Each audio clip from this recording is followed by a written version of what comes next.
This is 5 Minutes to Change Your Life. My name's Joanne. I'm an author and coach. I love helping people to make wee changes that make a massive difference in their lives. Give me 5 minutes of your time today. Just might change your life. Hey, what about you?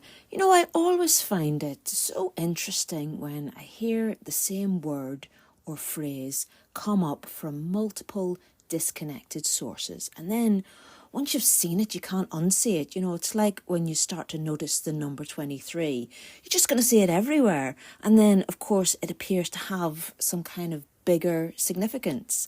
And I guess there's an element there of we see what we want to see. So just because I'm noticing something doesn't necessarily make it a bigger trend. You know, it could be just something that my brain has decided to tune into for reasons of its own. But whatever the reason, it is fascinating when it happens from time to time. So I work as a career coach, mostly on Zoom. So my clients tend to be all around the world, and in any one day, I can be talking to people from just about anywhere on the globe, to be honest, all different backgrounds and ages.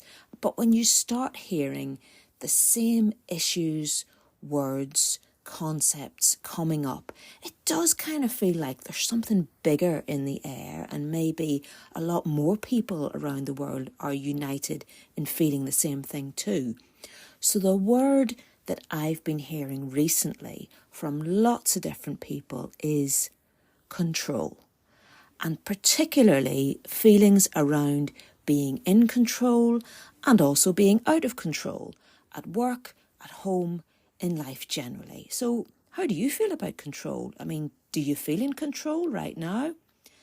I sense a lot of fear around this notion of control. What I'm hearing is that being in control is somehow framed as good, safe, positive, and then being out of control is what you don't want because it's scary, it's wild, it's dark, it's full of potential for bad things to happen. And I think that's a shame that we frame it like that, because I happen to think that you're never in control of anything in life, really. Not 100%. Take a simple example. I could decide to go make a cup of tea right now, and yeah, I'm in control of that decision. But then I go into the kitchen, some old feckers used the last of the milk, there's no tea bags, no cup of tea for me.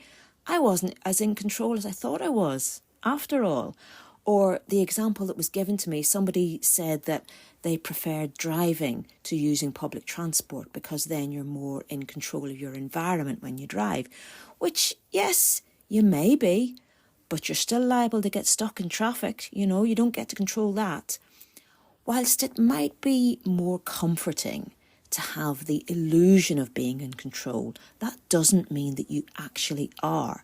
And in particular, we have no control whatsoever over other people's feelings and other people's behaviours. You simply don't, and you only really have limited control over your own. Look, I know this is quite a big notion to grapple with, that you're never in control, but there is something quite freeing about that as well. There's a freedom in embracing a life that you are not in control of, because then you stop aiming to be in control and getting annoyed or frustrated or scared when it turns out that you're not. Instead, I think it's probably more useful to think about change rather than control. Because whilst you may not be able to fully control any situation, an awful lot of the time you'll be able to change it. And hopefully you'll be able to change it for the better. So this is what I do. In situations where I'm feeling uncertain and I'm not happy, I'll say, okay, what can I change here? And if there's nothing you can change, well, your challenge then is to accept that. But most of the time there is something you can change. And sometimes that will be something about your external environment you can change. Buy more milk, buy more tea bags, leave early to miss the traffic. But often there's also something internal that you can change, you know. Change your attitude, try a new approach. But if you identify something that you can change, then the next step is to ask yourself, well, what will I do to make this change? When will I start? And once you get to that point and you're taking action, then you are actively navigating your own life. And ironically, you start to feel more in control because you're making those changes.